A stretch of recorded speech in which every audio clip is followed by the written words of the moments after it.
I stand firmly in the fact that I'm one of the best to ever do this. For the culture, for my coast, and for my city. This is the Best Rapper in LA podcast. And I'm your host, Murs. What up, though? Welcome back to the Best Rapper in LA podcast. We were getting to episode 23. A little bit of business first. If you guys, ladies, humans out there are listening, I'm not trying to do the podcast that has less reviews than episodes. So please review, like, subscribe, share with a friend. We're getting to the dangerous tipping point. I'm going to finish because this is my marathon, but I don't really want to be that guy with more episodes than reviews. Because I know that there's, at this point, first week or couple days of listening, there's over 1,000 of you out there I'm talking to at this point. Don't need to have 1,000 reviews. That'd be great. Or likes or stars or whatever. But I can't be out here looking crazy. Or I will be. It's been that way for decades now. Next order of business is Rob, who does a great job editing this podcast, is doing this for me very cheap. He's freelance. He quit his job to do stuff like this a few years ago. He has a large clientele that includes some well-known podcasters. He loves me and he loves this podcast. But if you were to join the Patreon, it would help me pay Rob more money for what he does. Murs 316, the 9th edition. You heard the first song last week. The intro was done last. That is something me and Knife have made tradition. We only work for 5 days. We only do 2 songs a day. He picks all the beats, but this was before it was tradition. We needed an intro, I think, so we just did it last. But things that we did on this trip became tradition. I believe on this trip, we also went to visit his family in Winston-Salem, where he's originally from, or as he says, the crib. I met his brother Punkin, rest in peace, his mother and father. I stayed at his home. He took me from all the craziness that day. I forget, I did not stay at the hotel. I said he dropped me off at the hotel, and that's how I started. This is before, I think I maybe got a hotel later in the week, but originally the first couple nights I stayed with he, his wife, and their oldest daughter. I don't think the youngest was born yet, or his wife was pregnant with the youngest. This story arc goes so long, I'll do a Star Wars spoiler, that eventually this unborn child does a beat on the Iliad is Dead and the Odyssey is over. This is how long this brotherhood has continued. This young lady isn't even born, and she's going to do a beat on one of our albums. One of the most streamed songs on our album. The Iliad is Dead and the Odyssey is over. Two of the best MCs standing, Cole Brandon. These all-star checks I'm spending, I'm Diddy dancing. Without the shiny suits though, your new favorite duo. Had a Gucci on the floor, I left the Versace for Bruno. And who knows, the next time you'll see niggas connect rhymes. You'll have to birth the second coming like knife on the baseline. Turn and shoot, no seconds left, don't have to look, you know it's wet. When I'm on my LA shit like Bronny beating on his chest. He has his nephews over. Ninth is a very familiar man. They're watching Beat Street. They're 10, 11-year-old young black boys running between. His manager, Doe, at the time, lived down the hill in a little like a condominium home complex, something. And so I kind of got to babysit the first night and hang out with them. And we're running up. They're watching Beat Street, Crush Group, little black boys in North Carolina. All they want to do is watch Beat Street and Crush Group. Yo, just give us a little bit more snare in the speakers. We be all right, you know what I'm saying? Ready to roll, Kurt. Now look, remember, do it right this time, and I want rock and roll, baby. I'm the king of rock, there is none higher. Sucker MCs should call me sire. To run my kingdom, you must choose fire. I won't stop rocking till I retire. Now we rock the party and come correct. All cuts are on time. I thought that was so dope and amazing, and I'm witnessing his manager, Doe, be a great father, and Knife be a great, like, fathers, black fathers living across from each other with young black children watching, letting them run free at night. Like, it reminded me of Linwood before the crack and gang banging got so intense. And it's just outdoors, so there's green, there's actual stars, there's crickets, shit like that. It was impactful. And still being able to, go out and party. Knife didn't drink at the time. I don't think he drinks now. But I don't know. But he didn't drink then. And so just like, you go hang out to hear music, play music, and come home to your family and hang out with your nieces and nephews and your kids. And it's just, man, to me, this is American excellence or black excellence or whatever you want to call it, not how much money you have or what you drive.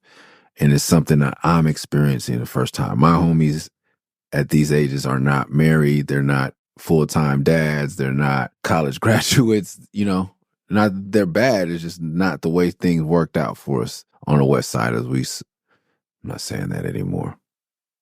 Due to the lack of HBCUs and numerous other things. It's not how it worked out with my homies. So this is the first time me seeing young black men educated with young black educated college graduate wives and, not living in like just in a black community. It was surreal and inspiring. And this is also when Knife starts to, man, Murs, you got to settle down. You got to, come on, man. Like, what you doing? I'm fucking 23, bro? Are you kidding me? You don't even know I'm about to record Bad Man, fool. Got all your girlfriends thinking that I'm the... He's telling me about settling. I'm about to do Freak These Tales, my brother, on this album. You ain't shit.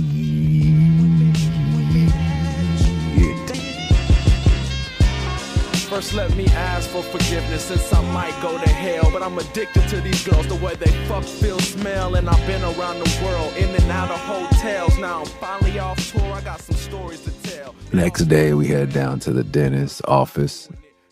I want to do it in the order of we recorded it, but I'll do it in the order of the album because I don't remember. It's best that way because I don't remember what album we did first. We get down in the basement. We roll with, I think, Mike Burvick, a couple other folks. Joe Scudder's in and out. Doe is around, I think. It's just Crisis is around. Go to Comanche's house. Shout out to Caesar Comanche, one of the OG members of the Justice League. I think Legacy is around. I may be fabricating, but I'm pretty sure like the whole Justice League, it's a crew, but everybody's in there watching me record. To know Knife Wonder is to know that he always has a crew, not like an entourage or hitters and killers. Just he's a very familial family man. So if you want to hang out, he's ready to hang out. Wherever he go, you go. So everybody, when they're off work, when they're out of school, whatever, is coming through this dentist office. I have been recording by myself, me and Todd Mumford, me and the engineer. I do not like audience. I'm still shy. I don't like rapping in front of people. That always trips people out. I do not like performing at all. It's something that I must do. I've gotten good at. And when I can forget myself, I can enjoy it. But it's hard for me to rap in front of people when I know the songs. When I just wrote these songs and I haven't decided if they're good songs yet. I don't like being in the studio with a lot. My mama don't like a lot of people coming over. Friday, which a very influential black woman once told me is not a comedy, but a documentary. And I must agree. I only refer to Friday as a documentary. I don't like a lot of people in the booth, in the studio when I'm rapping. But guess what? Knife Wonder didn't give a fuck. And fucking right. So it brought something out of me where before I go on stage, I'm in a fight. That's why my performance is so energetic. It comes off as a smile. But as y'all know who listen to the podcast, we've talked about, I will start to smile in the middle of a fight. I love the aggression. I love the energy. So I flipped that switch in order to get up the courage because as my life coach therapist told me, fear is not a safe place. Sadness is not a safe place. But when you're angry, some of us feel safer. So I made myself angry and defensive because I felt safer than being vulnerable. or I knew that I was vulnerable, so I acted on the defense. When no one was there judging me, I probably think they were there to support me and support their friend.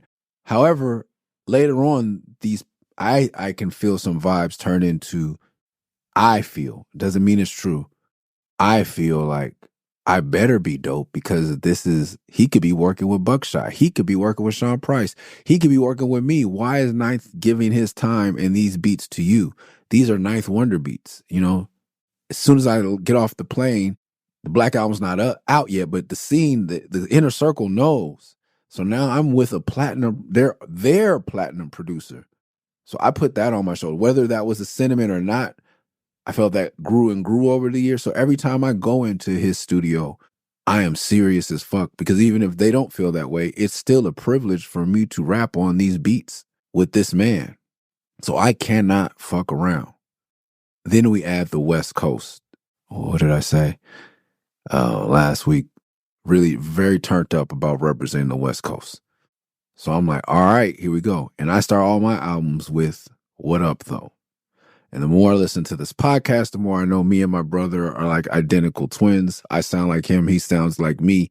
We don't really look alike, but we sound alike. Our mannerisms are the same. Our sense of humor, our top 5 rappers, all that is the same.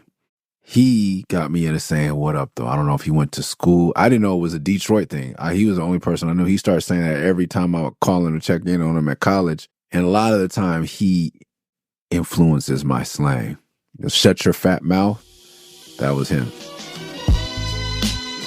Shut your fat mouth and listen. He's a funny guy. So he is there, and I guess as well as a safety blanket, my brother, who is definitely does make me feel safe with his size, but also because I know he's one of the few people in my life that there's no question about. When it goes down, we've been back to back, side to side in some very tense situations. I foolishly said this at his wedding, but we have gone outside multiple times, willing to die together, for whatever it was, whether it's foolishly trying to fight the whole security staff at Maritime Hall. And if you know that security staff, it's in the city. So a lot of Pacific Islander gentlemen who are large, Tongan, Samoan brothers that just laughed at us. But I was like, whatever it is, and he was right there with me. Everybody else left. So that's my brother. So him using his slang for the intro definitely gave me, a little power. So there's a piece of foam hanging in the center of a room that's in the basement of a dental office. Ninth Wonder sits on this other side of the foam I think it's like a little makeshift desk. I stand at this mic. I can't tell you what type of mic it is. I can tell you that it wasn't expensive. And we record this album straight into his PC. But Ninth Wonder only let me do one takes most of the time. One take, punch, one take, punch. If I didn't get it all the way through, there was no going back and redoing. All right, take it after you said, Dex stacked against me since the outset. You can hear the punch. But now it's my outlet. It feels a tour of punk bands and that's a punch. Anticipation got the deck stacked against me since the outset. Ninth got them feeding for an instrumental version of an album that ain't out yet, but now it's my outlet. And it feels so good. Chill with punk bands when I'm still so good it's ridiculous. Still Nicholas, that makes 3 times doper than your favorite MC riding around with a show. You can hear obvious punch. Now he's so good, but I would assume he wasn't as good 20 years ago. So his punches weren't as great as I want them to be, where you don't notice, but they're as good as RZA's or E40's. Like a lot of people punch in and you can hear it. It's part of Slick Rick, it's part of the style. And Ninth Wonder, being a scholar, he would always recite, well, you can hear the punch on Children's Story by Slick Rick. Once upon a time, not long ago, when people wore pajamas and lived life slow, where laws were stern and justice stood, and people were behaving like they ought to good, there lived a little boy who was misled by another little boy, and this is what he said. Me and you tonight, we're gonna make some cash, robbing old folks and making the dash. They did the job, money came with ease, but one couldn't stop, it's like he had a disease. He robbed another and another, and a sister and a brother. Tried to rob a man who was a DT undercover. The cop grabbed his arm, he started acting erratic. He said, keep still, boy, no need for static. And he would come with the line, see? And this is before YouTube and all this shit where we could just go and listen to the song real quick. I had to take his word for it. And I also had to have a knowledge of these songs so that we could communicate. That is another level that I rarely talk about with Ninth Wonder. He is a hip-hop scholar. And we have been able to build upon the foundation of our love, respect, and knowledge of this culture. So when he would reference like, yeah, Slick Rick did it like that, RZA does punch it like that, you're good, chill out. And you have to keep in mind that my defenses are still up. But where I have humility and where people judge him, why'd you get all the dope beats to Ninth, is because I'm humble enough. Ninth, why'd you give all the dope beats to Murs? It's because I'm humble enough to say, you are the producer. He picks the 10 beats before I get there. He says, this is what you're going to rap on. He said, you're going to rap on this. This is this song. Whatever you say on this song, Joe Scudder's going to talk some stuff on the breakdown. This is the animal. Fonte is going to take it from here with you. He's going to produce it and like come up with the concepts and the hooks and everything. That's his song. You're going to meet up with him to do that. That's the vision of the album. When we get to Murray's Revenge, same thing. Scudder's going to be on this song with you. Pooh's going to, like, I don't choose the features. I don't do anything early on. For Never is where I first like stepped in and started bringing a West Coast vibe as far as features, because we recorded, that's the first album we didn't record in North Carolina. I do the intro, we do it last. It's the last song we do on the way to the airport, I believe.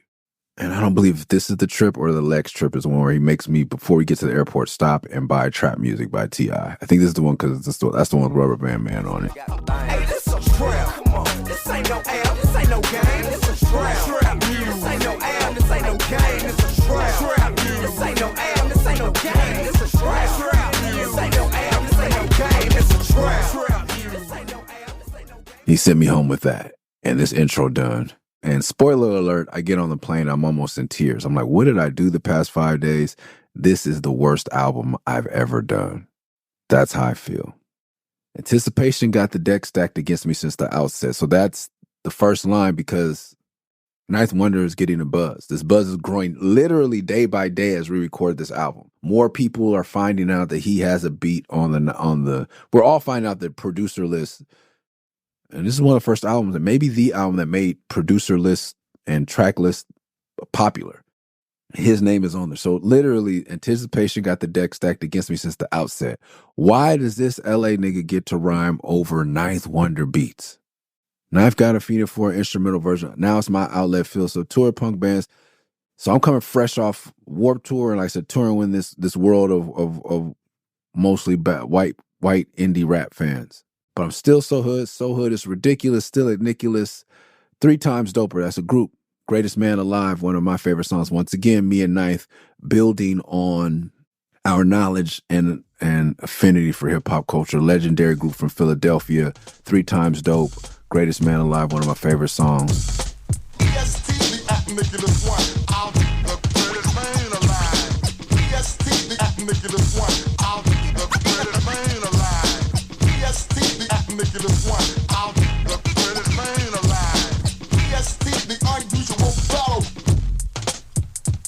Landscaping, mentally shaping. Get the gist, don't miss what I'm saying. Hilltop ringing in the bass drop. Soaking up saps like a household mop out to rob. Stop, so you're no cop, you're trying to rock. The album was called, I think it was Agniculus, and it was just a very hip hop nerd word to throw up. And I think that was the name of the album by and then the rapper's name is EST, 3 Times Dope. Why am I just realizing that that's where 3 Times Crazy came from? Agerman, Bart, and of course, Keek the Sneak. 3 Times Crazy, 3 Times Dope. Hindsight to the fullest, creeping about the house with my mug on me. Lexus kinda clean, crease in my jeans. Ready to hit this, when everybody get with this, is going down tonight. Up in the town tonight, rolling bankers up Omega for the chronic. Yeah, just more conscious rap shit. Backpacker, killing the pimp, and niggas, oh fucker. So I got sober, got drunk again, got my boy. So that was me I was still dealing with my my depression, my anxiety. I shouldn't have been abusing nicotine and liquor. So that's where I'm still trying to, by Murray's Revenge, I'm sober. And I'm done with panic attacks. And I'm done with that form of depression. Here, I'm still working on it. Through my nuts on the finish line, I come to win. the metaphors, your nuts are on the finish line, so your dick hangs over the finish line, you come and you win, you ejaculate across the finish. What a visual. Why do men rap about their dick so much? Allen Iverson reference, Shake You Out, and then Star Wars reference. Like, I really feel I'm the only person going from Warped Tour references to Hood references to 3 Times Dope references to Star Wars references to later on a couple bars I'm gonna name drop Fruity Loops, Allen basketball references, all in a 32 bar song or intro. Is this a song or not? Weigh in on the Patreon or wherever you listen to this podcast in the comments if you want. Does this song count? Technically, there's enough bars in it for me to count. But what does that matter? This is more than music. By buying this disc, you are buying to a movement, not a revolution. I try to get a little tricky with the now I'm kind of in the pocket, just boom, boom, boom, boom, and then I try to get a little creative, but not a revolutionary. Nothing but the truth that carry change if you want to change. That's very Jay-Z kind of Philly, that da da da da da da da da da da da da da da. It's the Philly flow. Not a revolutionary, nothing but the truth that carry change. If you want to change, the karma is to you to carry. All I'm trying to do is lighten the load. So I got sober, got drunk again. Murs 3:16. Let the fun begin. But this was the last song. The beginning, the end chronologically of the trip, the beginning of an era that we didn't know what to expect. As we get into Murray's Revenge and Walk Like a Man, we'll start to talk a little bit more about my homie 4-5. My goal was to do this album and move on to some West Coast shit. After I dropped into the beginning and I had a buzz, I was in New York often at the Def Jux office. There are certain West Coast producers, now that I had a buzz, I had been in the source, they were aware of me. So I thought this would be a great time to reach out to blah, blah, blah. Last week's episode was a mess. I'm sorry. I forgot that was the first order of business I want to take care of. I'm sorry. I got out of the habit of doing these because of the holidays and our holiday break. I also try not to mention people by name, but I want to be, not to disparage them, but to let you know that these people are real and these people are very successful, and I went on to be successful just like them in spite of them. But I don't want to denigrate or ruin anyone's reputation in the process. I have no beef with these people currently. I've addressed it, worked through it, worked past it. Some of them have become friends. Some of them just stay there in their lane. I stay in mine. No hard feelings, but anyone, if I would name drop them, I have definitely had a confrontation, but not physical, because most people don't want that. But I definitely bring that energy when I see these people. So one of these dudes, I sent beats. I'm in the office, and I asked him for beats. This motherfucker sent back beats and said, these beats are for Cannibal Ox only. Didn't say not Murs, but he might as well said that because I'm the reason the beats were asked for. These beats are only for Cannibal Ox. I don't know if the label wrote that or he wrote that or whatever, but it was like, okay. The tune changed after I did this record with Ninth. Now all these wannabe East Coast producing motherfuckers are down to work with me. Now they quote unquote pick up the phone. And that's why I stuck with Ninth Wonder after this. Well, another reason we'll get into later. But my goal was to shit on those dudes and be like, look, I made to make America's most. Like, that was my goal. Like, I am going to shit on y'all by using this boom bap producer that is great at what he does, since you guys are imitating the sound that he grew up on, and he is East Coast and Southern. I can't make, that's up for North Carolina folk to tell you whether it's the South or the East Coast. I've heard two different things. I believe it's a mix. I get to shit on these dudes. All these, to me, East Coast, I call them sixth borough motherfuckers. All these sixth borough motherfuckers that don't fuck with me, that don't think I'm real hip hop enough. I'm going to do that. And I'm going to be super West Coast on everything. So that's why we get into the next song, talking about trying to make some green like the Culver City bus line. Trying to make some green like the Culver City bus line. I'm unsigned and hype. Dump mines on sight. This living legend gang, what you punks rhyming like? I come by with knife, sickest with these beats. Shout out K-Dub. Shout out Nothing But Trouble. Shout out to Double K, the most LA motherfucker I know. God bless him. This is what I was going to do on these boom bap beats that are really from somebody who should sound like that to me. But music is universal. You know, I've grown up now. You know, the kids now, you can't tell where anybody's from a lot of the time. And it's you know, but I'm still very regional, very old school gangbanger type shit. Like sound like represent where you're from. But I wasn't opposed to using East Coast music to represent where I was from because I love East Coast music. I didn't plan to continue with Ninth. My plan was to go back to my homie 4-5 with this newfound respect that I was going to get from rapping over Ninth Wonder beats and bring it back to the West Coast. And 4-5 had done some, we had done some stuff in the interim. There's all these, I did an EP called Yeah, EP called Do More, and 4-5 has a couple songs on there. He was recording in the studio called Kaniki Studio. I think it's 20's Hood, somewhere off of, by Johnny's Pastrami on Adams. It used to be like hood, like, you know, like, yeah, like my 4-5 was really with all the Crip shit. But we had like a bond because we were both hip hop. We met in Winter Session and we bonded. And then he popped back up on Cloverdale. I didn't know he lived on Cloverdale. And he popped back up on me, and he had beats. So we would always work when I was in town, and he wanted to do music. We did not work on a street level. And his famous line is, "I do my dirt all by my lonely." Because there have been times when we had to get some get back or we had to do something. I'd be, let's go. And he was like, nope, I'll be right back. As the kids say, he would slide on the ops or spin the block and then come back like nothing ever happened. He elected to be that individual for our clique. But when it was time to do music, it was me and him.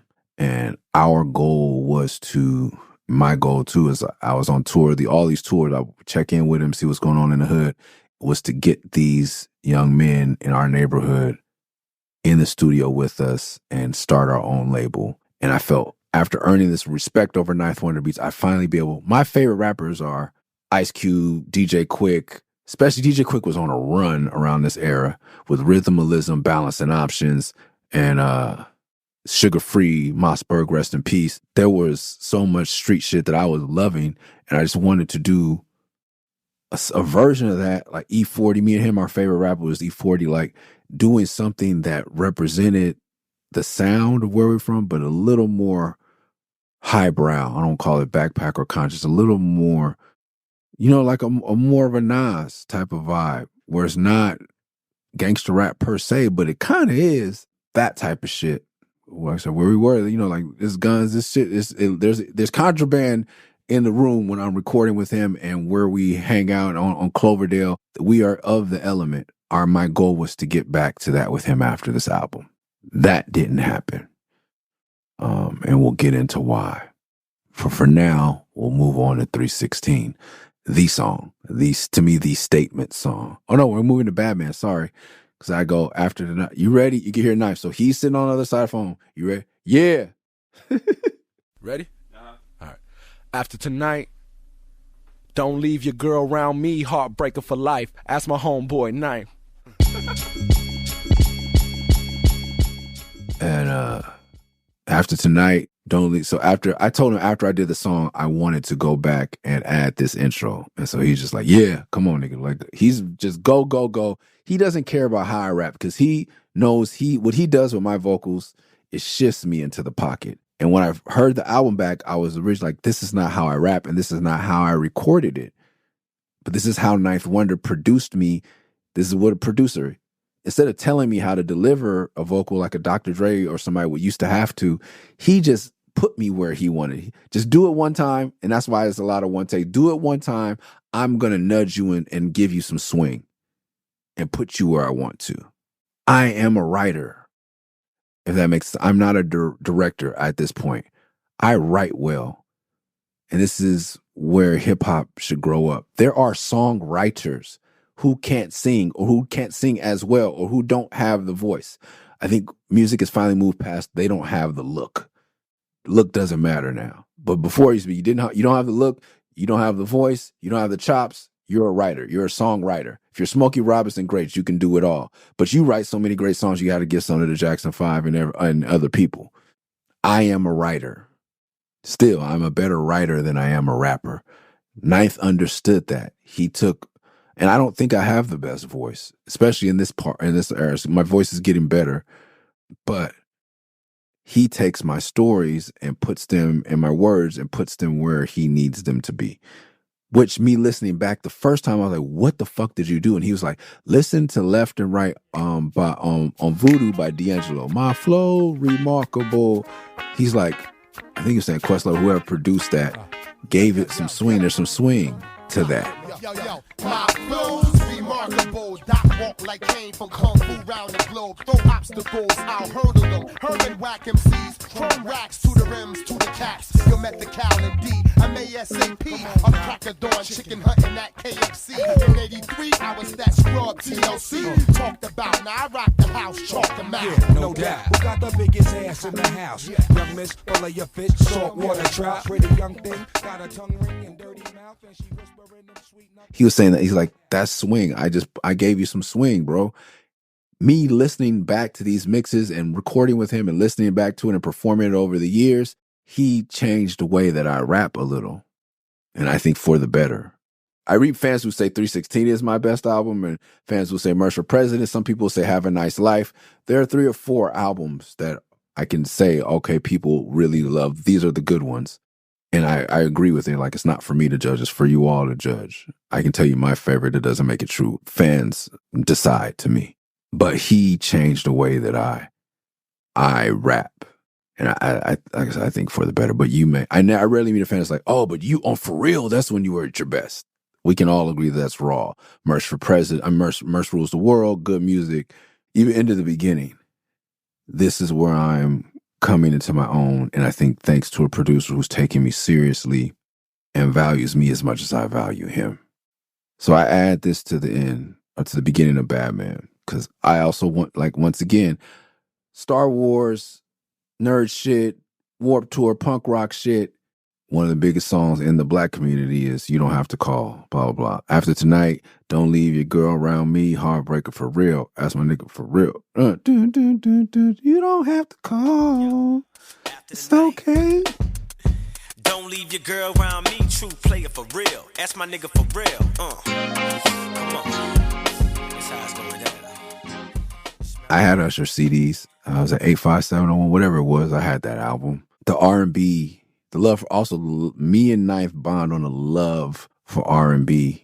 I'll text him random old deep cuts like Liddell Townsend and NTF, New. All that I can say was.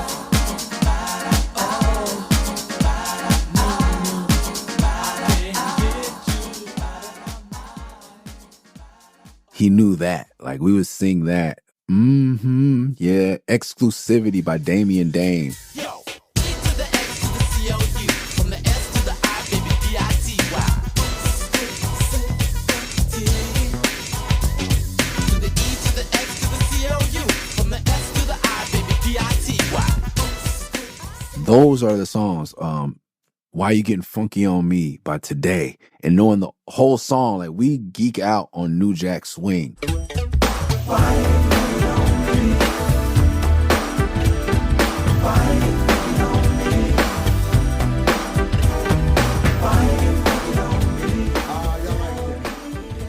But our love for R&B never, I don't think, or mine has kind of dwindled, but his never stopped. So putting the Usher thing, I think, at the beginning was still like a reference to current black culture, even though I am not black enough for a lot of. And this album is going to bring black fans to me. And it's another reason why I gave this. I had a one-off deal with Def Jux. I gave this album to L because I felt with A$AP Rock was starting to blow up. And I'm with L. We're dancing to like music like this Usher song, You Don't Have to Call, in the club, as we mentioned previously. L is still in Envy and like some of these New York nightclubs where they're just playing bangers and girls are dancing with guys that are nothing like the shows that our fan base attend. On our nights off, me, him, Camus, Metro, we are in New York doing regular shit. I'm going to the tunnel with Kamani. I am doing these things that are very not backpack. And me knowing that about L, when I knew Ninth was going to do the record, I believe this was the one. My barber, as we mentioned Legends, and I feel like I went too hard on it, but it's relevant now.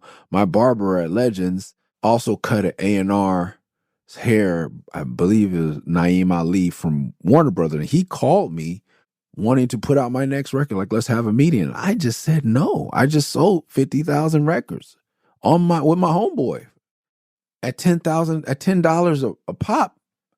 And I'm entitled to 50% of that. Plus the 12 inches, plus the shows, man. You better I don't have no kids, no white man. Fuck out of here. What fuck I want to fuck with Warner Brothers for?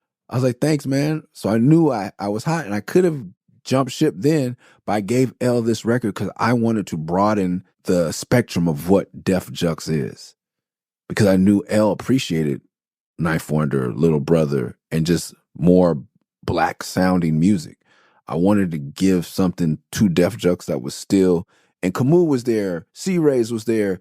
There were other black men on there that were doing music that, wasn't traditional backpack rap. So I wanted to help widen I wanted to make Def Jux a great label that could have Warren G and Public Enemy, like Def Jam, widen the lane, LL and Public Enemy, like just having some diversity to the label that I loved. So that was a choice to give him that record. So that's why another reason I'm adding these references to current popular black culture at the time. And it was funny. Batman was given to me when I had a hotel. I went to get Mexican food, which you never do. Never do. I would say in a state that doesn't border Mexico. My tour manager, Jose Joaquin, and I, on a tour before last, Have a Nice Life tour, we decided to break our rule and just give these tacos a try. But if you're not eating tacos in Texas, Arizona, New Mexico, or California, I don't know what you're doing, man. Colorado, maybe. But we tried tacos everywhere on that tour, and Idaho had the best tacos. A young woman in Boise set up a cart across the street, and I ate a little chicken for this experiment. Man, banging. So now there, as I don't want to call it immigration, land reclamation continues, and the indigenous peoples, whether you want to call them Mexicans, Mayans, Aztecs, Incans, indigenous, however you identify, I don't want to offend anyone. As land reclamation continues and America becomes brown again, there are good tacos everywhere. But usually I don't want tacos from a Dominican cook. I don't want tacos from a black cook unless I'm going to Mo Better Burger. Please go to Mo Better Burger on El Segundo and Crenshaw. To me, the best, I call them black people tacos. Best, we fry the shell with the cheese inside so it's melted. Ground beef with Lowry. See, I'm not going to give all the stuff, but there's a difference. But I just say black people tacos. Had some yesterday with Beyond Meat. Whew, fire. Please go to Mo Better Burgers on El Segundo and Crenshaw. If you're in LA, people always ask me in DM me like where to go. That's one of the spots. Get a ground turkey taco, ground beef taco, whatever you want. Amen. Anyway, went to go get Mexican food in North Carolina with Fonte. Fuck my stomach up getting a veggie burrito from wherever the fuck we went, and it tasted like shit. Y'all could tell me if it's true. I don't know a lot of Chinese people or Indian people, but sometimes when you try Chinese food or off Indian food, I feel like, or even some I've had some off Ethiopian food. I feel like people get visas and they need to go into business for themselves. So since nobody here can really say what good XYZ type of immigration food, Iranian food is, you open up a Persian food or Iranian food restaurant and you serve food that's okay, but it's not great. Because you can get away with it because there's no competition and no one's here is familiar with the culture of your food. Not enough of us are. I feel like that's what happens in some places with what's happening with Mexican food. I'll be like, huh? Or like, you're Ecuadorian, bro. Like, no. Fuck your recipes, bro. It was awful. Or the whole thing is, it's not even usually a brown person working there. It's someone who went to LA and was like, oh, we need burritos in North Carolina. Yeah, let's go. I'm going to open up a Mexican restaurant. Oh, I'm going to get some green bell peppers and some red bell peppers and some whatever fucking taco meat spice and dip it in the water and then let the vegetables sit in that. Like, oh, it was like, this place was the idea of Chipotle, like where there's just vats of Mexican food sitting there, but with none of the authentic inspiration or study or whatever they put into Chipotle, because I like that shit. This shit was hot trash. In 2003, I don't believe the Mexican community had a big enough foothold in North Carolina. And there's another story about a restaurant named, I'm not going to defame them, but let's just say it's called Cinco Centurions. And me and Ninth Wonder still talk about this place to this day. It was awful. Awful. Historically bad food for me in Mexican food in North Carolina. Fonte sits with me that night. We discuss a few things about the animal. I go up to the hotel. What I do, this is the beginning of the tradition, but what I do at Ninth is I go home, I write 2 songs, I come back to the studio. This night, I believe I wrote 3 songs. I don't know what the other song I wrote was, but I wrote Batman.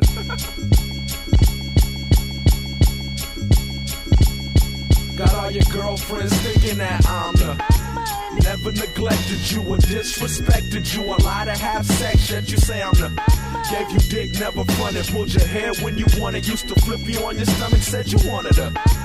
Now it's all drama, unidentified caller on the phone with my mama talking about him.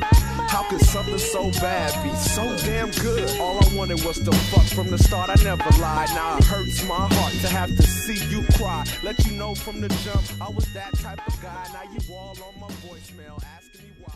I wrote Batman twice. Batman was going to be a play on people thinking they're a Batman, tough guy gangster rap. So I have a whole written version. If I could find it, I would relay it for you guys. Of, hey, you think you're tough, but you're really not. You're not a bad man. I was going to do that. And then the other one was the song you hear about women. I wrote both that night.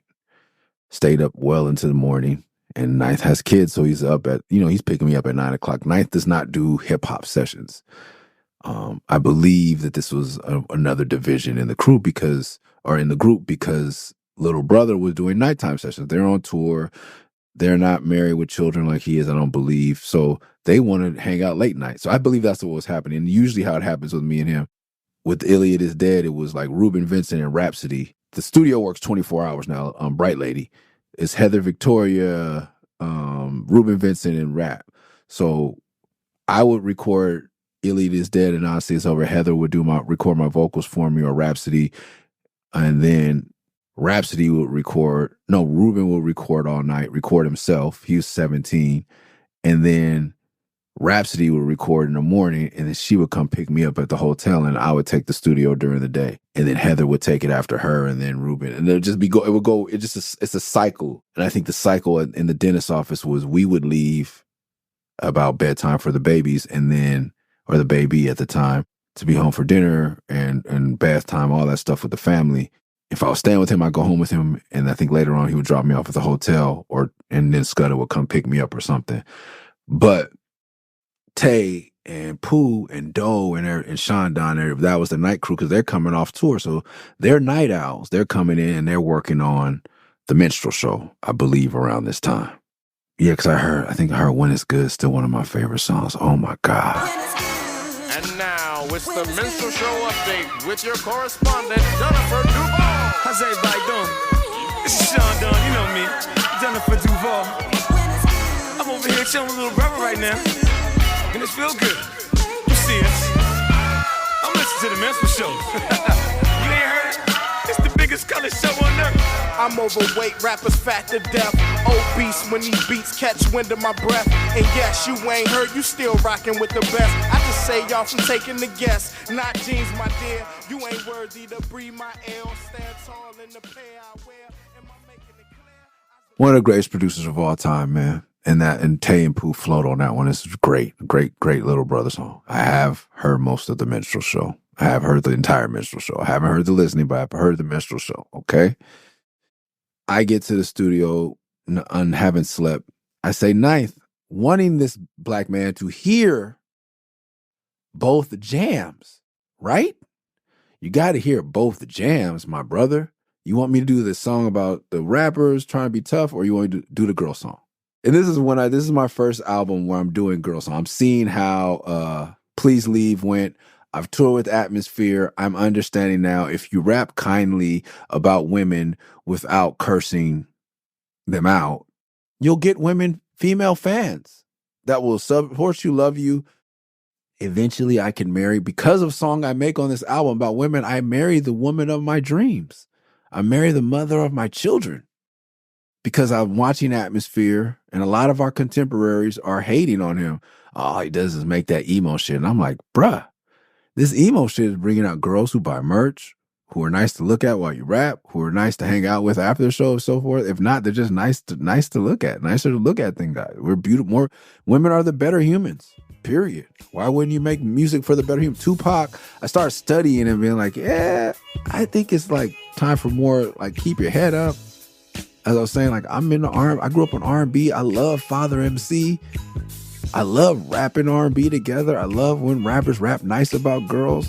I could do all the Father MC singles by heart. Oh, everything's gonna be alright. It's gonna be alright. Father, break it down. Well, I begin the weekend with a groove, roll about 8 deep. Now what's my next move? Wait until nightfall so I can enjoy. System pumped by 4 Jeeps, running like a convoy. Roll till the club kinda crowded, what a scene. Pulling up with Jodeci, blessing up the 15. Don't pump my ride, girl, see my gear and notice my grill. Here comes a pointing and staring. I love NWA, but that's not how I feel about women. I was raised by a single mother from all intents and purposes, and the most respected human in my life is a woman and are women. Why would I make, music solely degrading women? There's 2 sides to every coin. I'm not going to make music only uplifting, but I make music that's critical of black people in harsh ways using the N-word. I have made music critical of women in harsh ways using the B-word.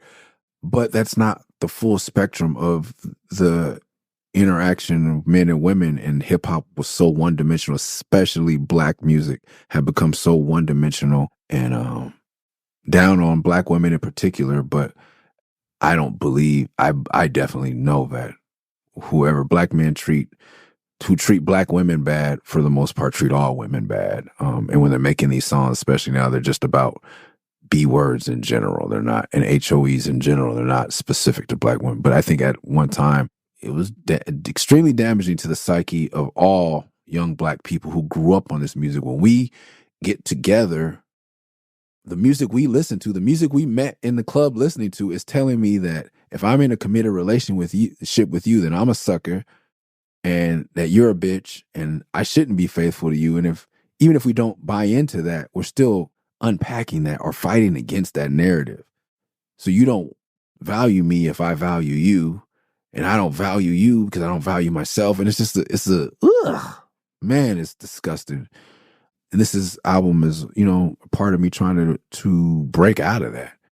So Batman was like trying to present a way of like, I'm a hoe, but I'm not a bad guy. I'm honest. I thought that was better. I'm not saying that it's that, but what the bitch do fall was not like, you stupid bitch, suck my dick. It was just like, what the bitch do, like I'm using the N word and the B word to me on the same level. Maybe it's not okay because I'm not a female. Shouldn't you? I'm still learning my way here, but I'm not like, man, the music I grew up on was bitch this, the bitch suck my dick. What did Corrupt say? Fuck a bitch. Don't strip tease, bitch. Eat a bowl of these, bitch, and gobble a dick. Hoes have got to eat a dick and shut the fuck up. Gobble and swallow a nut up, shut up and get my cash. That is not on that level. So I figure like I'm doing great by comparison, but the bar's kind of low. Shut the fuck up, bitch. Eat a dick, bitch. Eat a bowl of shit, bitch. Munch on a mouth full of balls in the halls and malls. Just shut the fuck up, bitch, and work your jaws. Take a pill, bitch. Chill, bitch. Jerk your jaws. Beat the pussy in, then jerk the And there's no disrespect to Corrupt. Unfortunately, I think that's a fire verse. I gotta get help. But I know lots of women who feel the same way, who can say it verse. I know lots of women who can recite the same verse verbatim. I remember being in the tunnel and the girl saying to me, like singing the song from In My Lifetime Volume 1, which I think is a classic album, sorry, by Jay-Z. The song with Sauce Money. Fuck them all, Jay, fuck them all night. We don't love these hoes. This goes out to my Brooklyn crew. Put your guns up in the air if you feel me. Fuck them all day, fuck them all night. We don't love these hoes. This goes out to my Brooklyn crew. Put your guns up in the air if you feel me. Fuck them all day, fuck them all night. We don't love these hoes. Get your ones up, get your guns up. It's on. Ladies know that when the sun's up, I'm gone. Fuck them bitches though, digits though. Fuck, however I bring it, niggas know. Whoa. All blacked out with the Mac out. A woman saying that, fuck them all, fuck them all, we don't love these hoes. I'm like, yes. Many a times I have been at a repass for a young lady that we lost, and a bunch of young black people at a repass wake or whatever. We're hanging out, sad, crying. Somebody puts on music, and all of these women are college graduates, black intelligent women. But when Ain't No Fun comes on, we all dance and we sing along to these lyrics that are demeaning and degrading. Can I get y'all to sing this shit? Come on, y'all. Everybody, come on.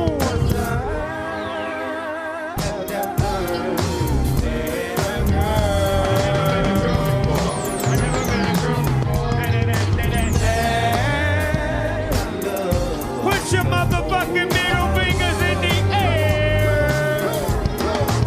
What if Corrupt gave a fuck about a bitch? I'd always be. I get smoked in loony. Bitch, you can't do me. Do we look like BBD? You hoochie groupie. I have no love for hoes. That's something that I learned. But I believe we are part of the generation, we are the generation that had to learn to separate the entertainment from the reality. And it's hard, and it's a very unhealthy cycle to break. I don't even know if we had it long enough to get inside. We were the first generation that grew up on gangster rap and then came into relationships.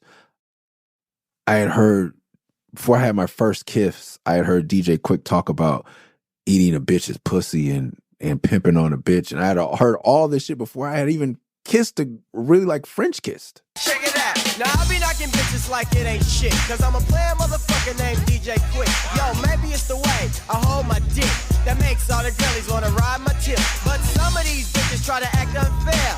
Maybe it's because my hair's longer than theirs. But I don't give a fuck, no, I don't care. Because I'm like Noah's Ark, my bitches come in pairs. You see, I'm 5'11", my dick's a size 7. And if a hooker's fine, I can stretch to a 9 and go deep. All up in that shit. I'll fuck a pussy dry cause I don't know how to quit. It's heavy. I'm still unpacking that.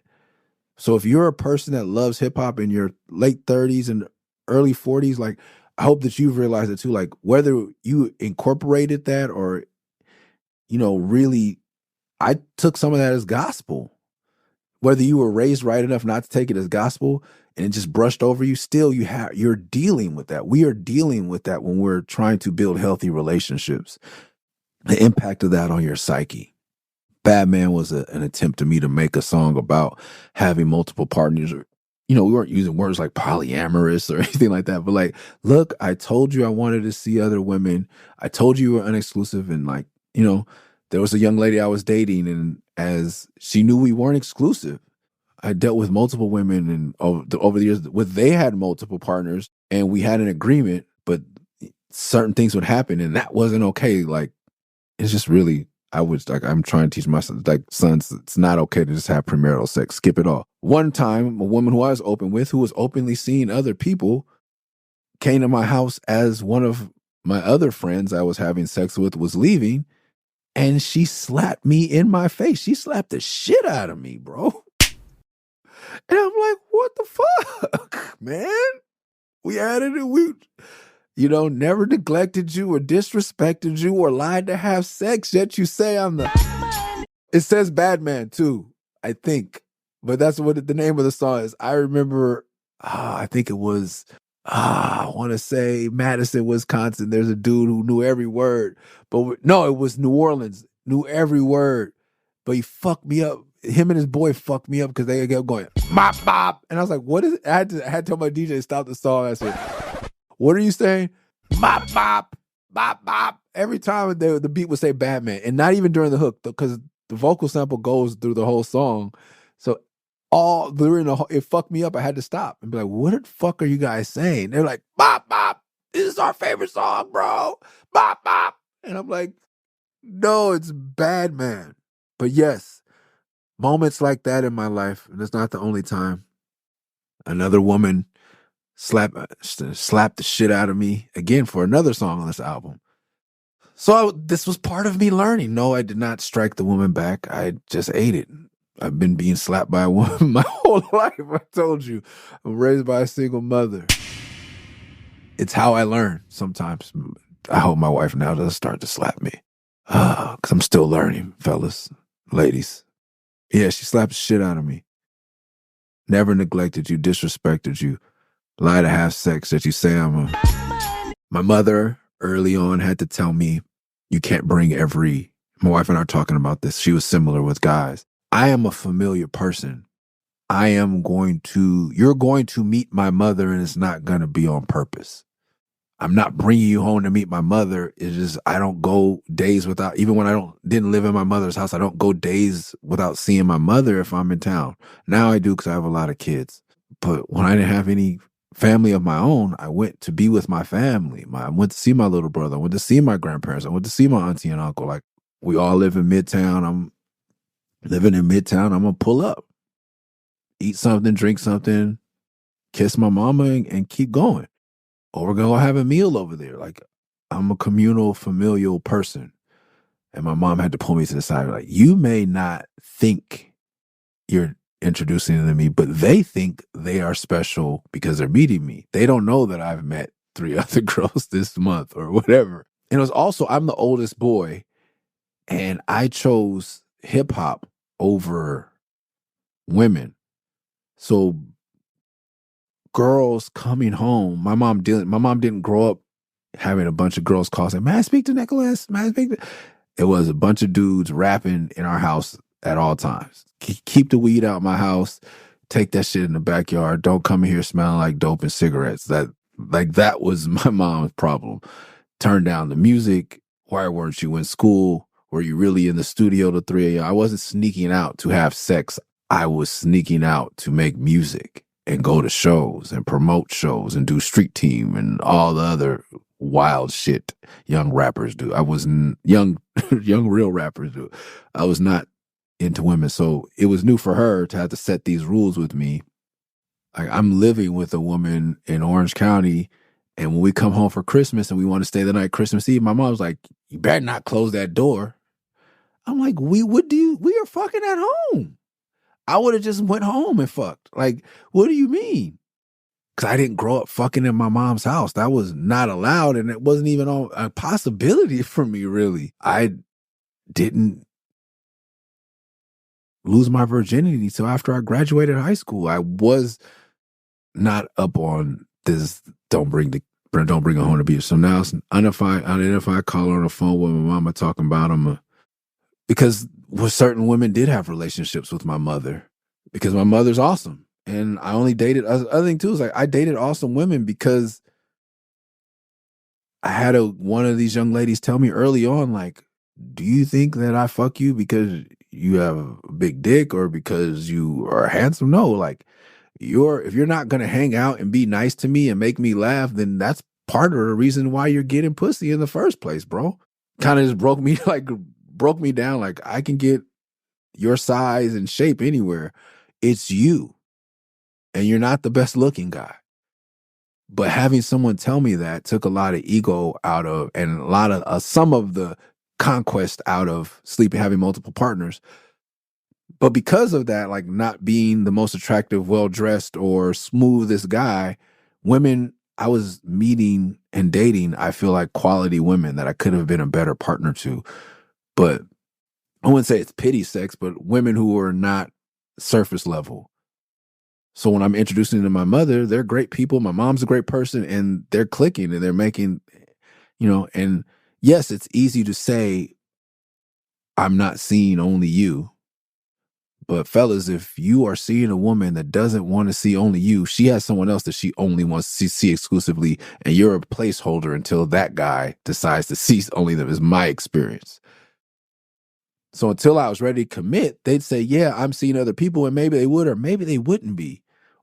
I've also dated women who've been in whole ass other relationships, and I've been the other man, but I'm the man they want. The other man that they're committed to is just a placeholder. And when I'm ready to commit to them, they're ready to leave their boyfriend, but they're not going to leave their boyfriend because they're comfortable, because they know that I am the bad man. I am seeing multiple people. I will now listen to the song because I'm just going off memory. Okay, I just listened to the song. Yeah, gave you dick when you wanted, pulled your hair when you wanted, gave you dick when you wanted, pulled your hair, fish to flip you on your stomach. These are all new things I'm experiencing. Lying on your stomach, having sex is not something often rapped about in rap songs. Gave you dick, never fronted, pulled your hair when you wanted, used to flip you on your stomach, said you wanted her. These are consent raps, early consent raps. Like I said, I was trying to figure it out. When you want it, pulled your hair when you want it. There's those type of things were said in raps really back then. Pulled your hair when you want it. You're like, look, you want it, gave you dick when you want it, pulled your hair. Yeah. Give you dick, never fronted. Like whenever you want to have sex, I was down to have sex with you. If you didn't want to have sex, I had someone else to have sex with. I never pressed you. That was my thing. Like, look, and we're friends. So like, I never kissed you in public, and I never held your hand. Like I kept it G. Like I didn't make your friends think it was something it wasn't. You knew what it was. We're friends that fuck buddies, all these things. So much psychology and unpacking could be put into that. I was definitely in the friend zone, and not used to having. I was behind, so I was trying to catch up, and I wasn't trying to be locked down. I was traveling. I think it's unrealistic to have a partner when you're touring as much as I was touring.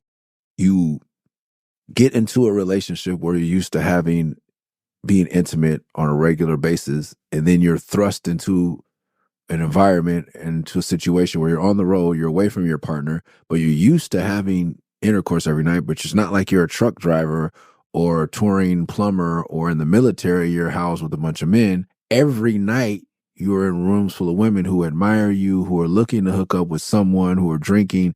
It's very tricky because now you're used, if you have a healthy sexual relationship with your partner back home, you're used to this. Now all of a sudden you can't get it. Now all of a sudden you can't get it and it's being offered to you.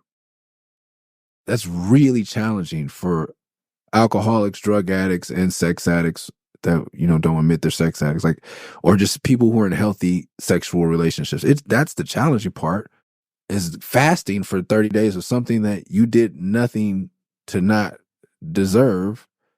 And it's not the same for your partner back home. They're having the same regular life. They're coming home to the house where they usually have sex with you and blah, blah, blah. And that's challenging, yes. But the person, the musician, the artist is in a much more challenging position. I never understood, and I'm not saying that it's not valid, but I never understood someone. You work for DirecTV, bro. I have some friends that are very handsome that do labor like that. They may be the guys that have the porn situation where they go to the house to fix the cable and the woman's like, you want to lay some other cable? But me, dudes who look like me, like you go in to fix somebody's AC, nobody's propositioning. You're lucky if you get offered a glass of water and use the bathroom. Well, what makes it so hard to keep your dick in your pants? I'm not saying it's not valid. I just don't understand it. For me, yeah, if there's 10 women in the front row and I've been in a committed relationship at home and I'm getting sex regularly, yikes. And I'm not going to commit to you. I couldn't deal with being a cheater. So I'm like, I just won't commit to anyone else because I don't live a lifestyle where it's possible to being in a committed relationship. It's called being with someone. They are not with me. Oh, I'm with her and we're together. Those are all terms you use to refer to a union you have with a committed relationship with, together. You're literally not with this person for half the year. 150 days a year, I'm on the road. So we're not together, even though we're quote unquote together. this is where I developed this philosophy. So let's not even confuse it. Like, I don't need to meet your family. You shouldn't have met my family. Let's just be friends. Like, let's not kiss in the movie theater. I didn't kiss in the movie theater. I didn't hold hands. Nothing. Let's keep it clean and drama free. Who else can make you up? You know, like, let's play around at the house, and then let's go and eat. Let's go out and see a movie, and then we can save all the intimate stuff, foreplay, all that. Or this is the beginning of binge watching. Let's watch a season of something on DVD and stay at the house. I didn't see the problem with it. There are all kind of problems with it. Now I could poke holes all up and through this song. That's not what we're here for. Screaming in public in the middle of the mall is definitely a story I stole from a friend, and I'm sorry for that friend I stole it from. I can't give you the credit. I don't know if you want credit, but I give you the credit. Someone that really happened to. I don't know who. Could have been Okie Dog. Could have been somebody. One of my wild homies that had girls do wild shit. You know, like my homies that are like traditionally attractive men, like that had girls acting up. But I thought it was funny. And why I use the term bitch there is because she's, you know, trying to get someone arrested. That's, you know, bitch ass shit. Never hit a woman. I was raised by my mom. I kind of feel bad even though I didn't do shit.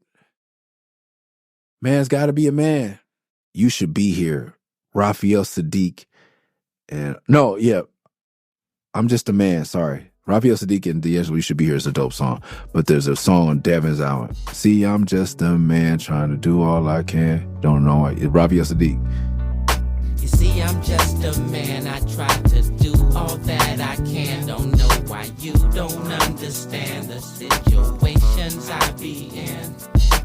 They may have been other undercover secret lovers, but you're my main thing.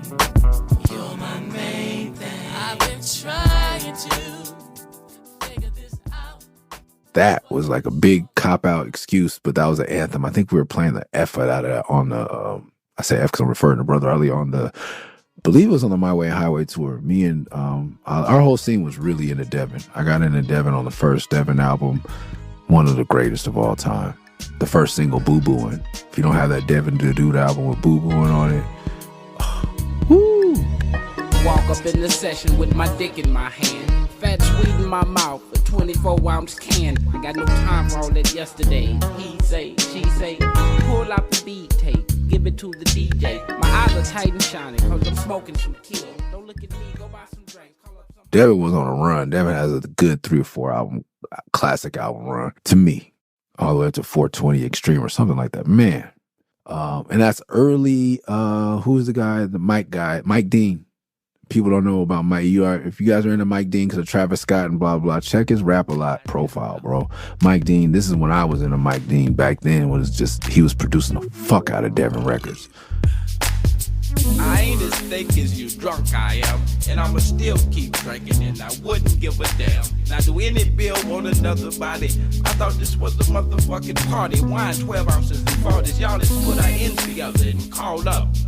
Why the hell you got your forehead balled up? Boy, you need to smile once in a while. It even uses less muscles. But yeah, just justifying my behavior. Just to get it to now I gotta waste time finding someone who understands. Man, it's gotta be, man, I don't want to lie to get it in your pants.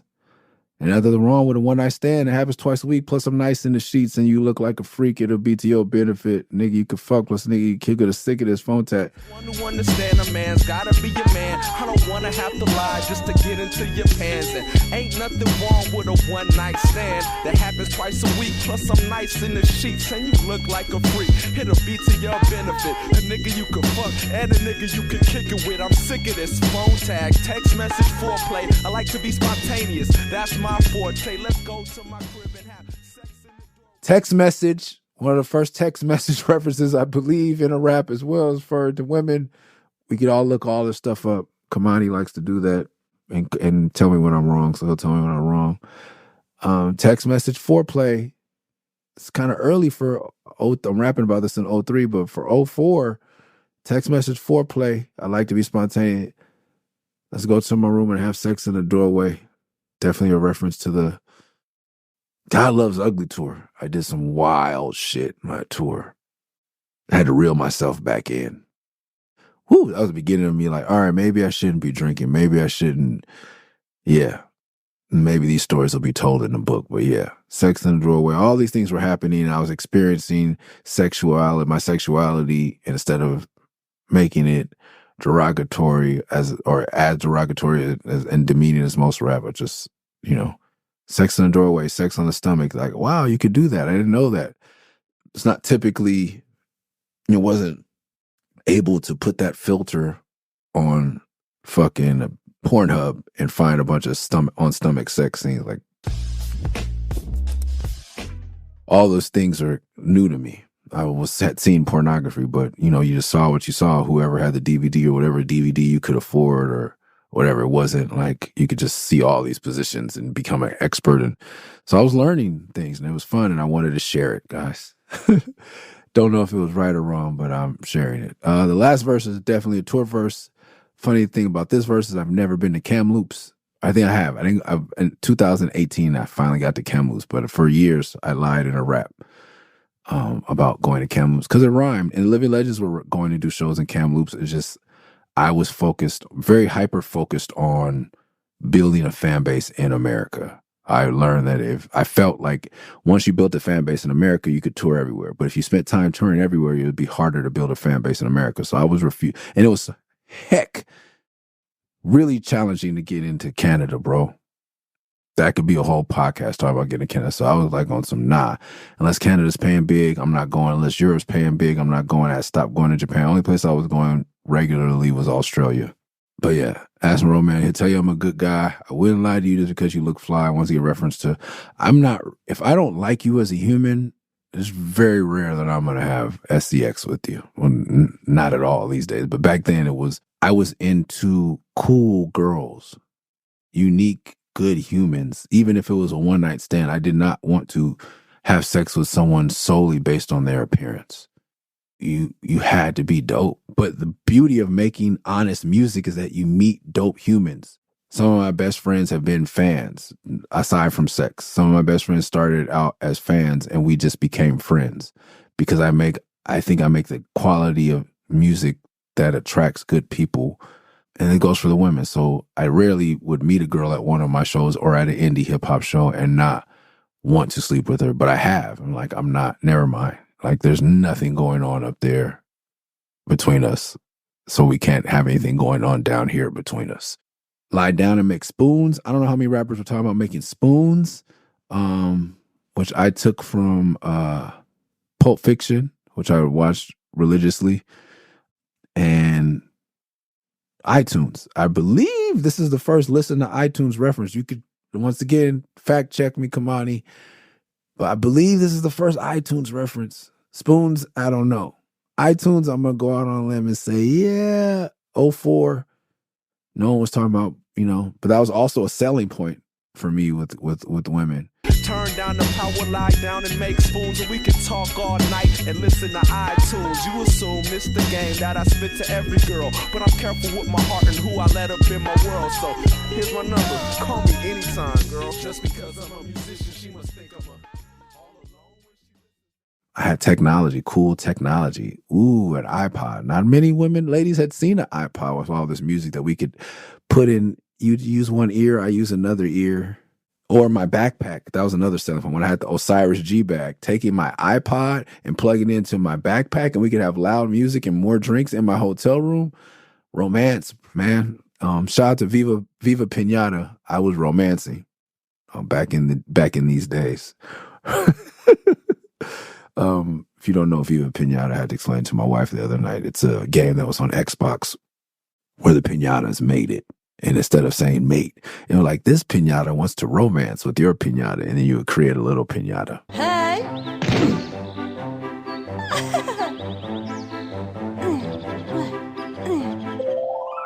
Your pinatas have made an egg. After pinatas have done the romance dance, a new baby pinata is brought to the garden, safely packed in a patterned egg. One of the best games ever made, video games.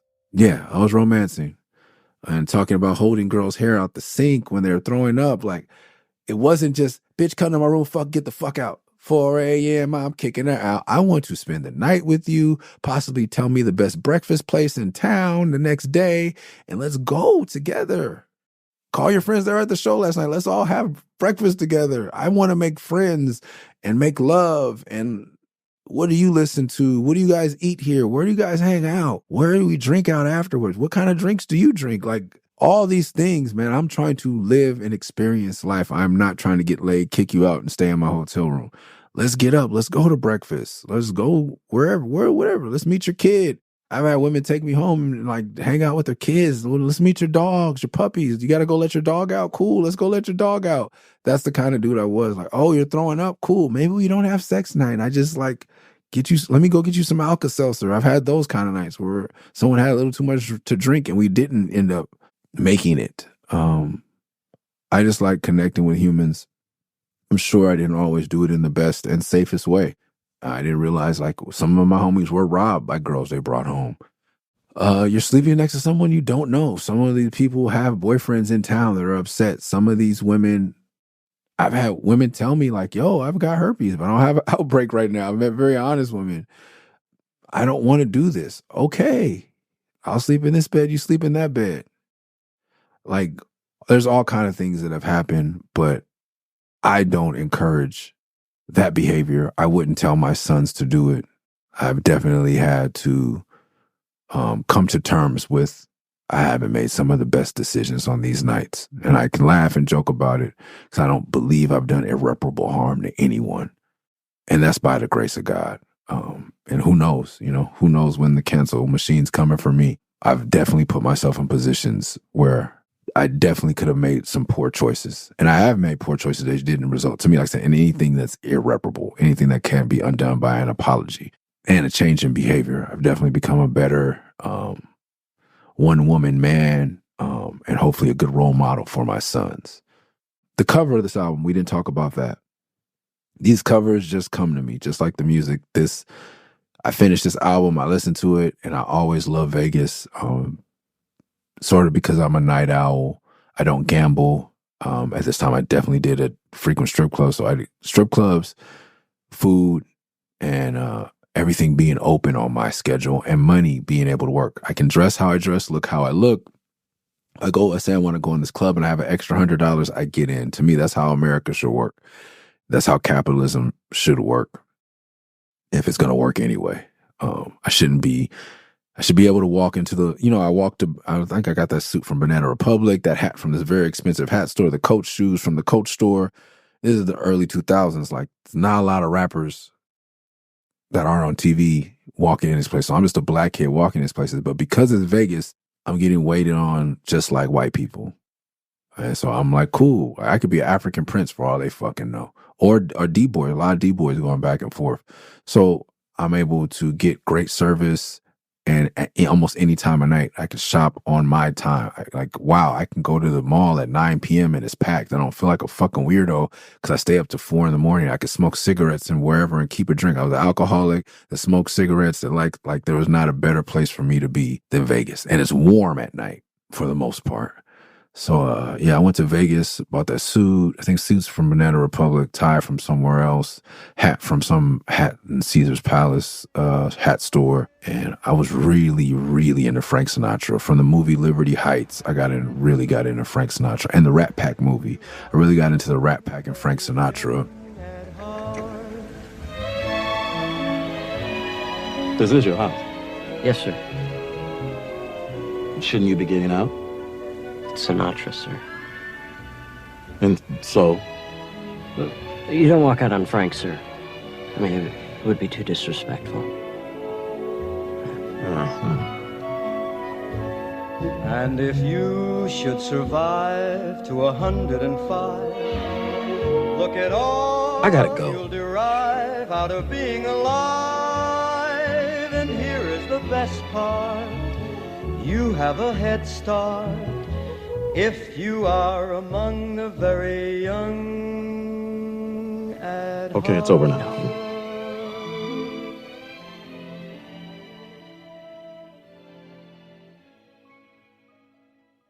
Frank Sinatra being what I would consider an ally early on for Sammy Davis Jr., and a lot of other black artists in Hollywood. Stories I hear, and I hear bad stories too now, but he was definitely doing things a lot of his contemporaries weren't doing, putting his neck out where he didn't need to. So I had a lot of respect for Frank and Sammy and Dean, and I just love the stories. The camaraderie is kind of like what I wish I had with some of my friends, and some I did have with some others of them. But yeah, so the Rat Pack being in Vegas, I just love that. You know, like not the mobster. I hate Casino. I never liked whatever the Bugsy movie with Warren Beatty or whatever. I didn't like those movies. But the Rat Pack film on HBO and the documentaries I was watching on Frank Sinatra. And yes, this was the first album I had produced all by one person because of John Liu at Amoeba told me it was important. He was like, Ready to Die and Illmatic are flukes. DJ Quick, albums that you love, Ice Cube, albums that you love, is one group of producers, the Bomb Squad, the Boogeyman, DJ Pooh. These are the people that are producing, you know, Hyro produced their own albums. Having a one consistent sound really helps. Back in the days, Quincy Jones produced Thriller. Like, he was explaining to me music production and music science. So that's how I went from Ninth Wonder doing the EP also to him doing a whole project because of John Liu. And also he gave me, I grabbed a James Brown box set, I think a Frank Sinatra box set, and he schooled me on Curtis Mayfield and The Impression. So I bought every Curtis Mayfield record and box set in Amoeba, every James Brown and every Frank Sinatra, and I just listened to the masters. I did not listen to any rap. Queen Majesty, may I speak to thee? So much I have longed to speak to you alone. True, I agree, I'm not of your society. I'm not a king, just a minstrel. With my songs to you, I'm on.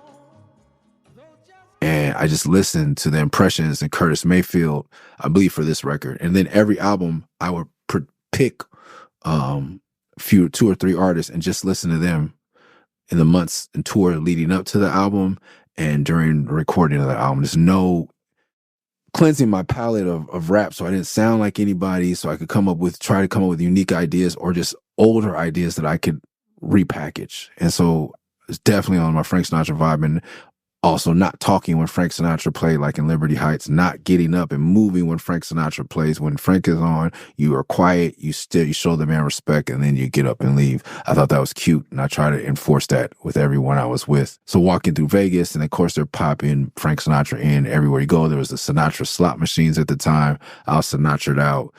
That's where I was like, yo, I want to shoot this type of cover. Dan Monick shot it.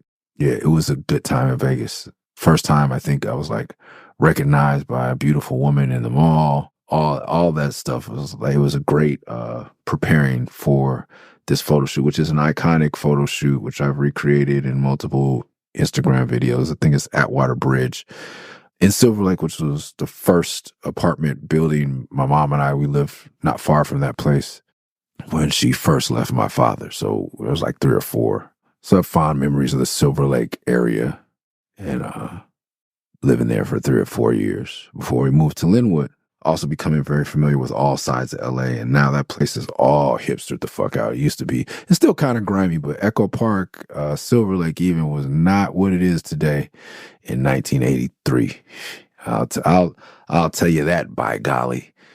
Pioneer Chicken, shout out to them. And I think that's the end of this episode. We got the cover down. We got through Bad Man and the intro. We'll start with 316 next week. Love y'all.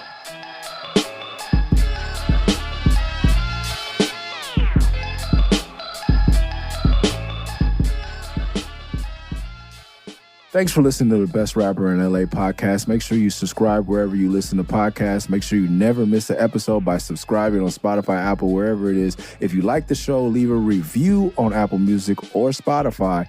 And to support the podcast directly, go to patreon.com/MURS316, Murs316. See y'all next week. Peace.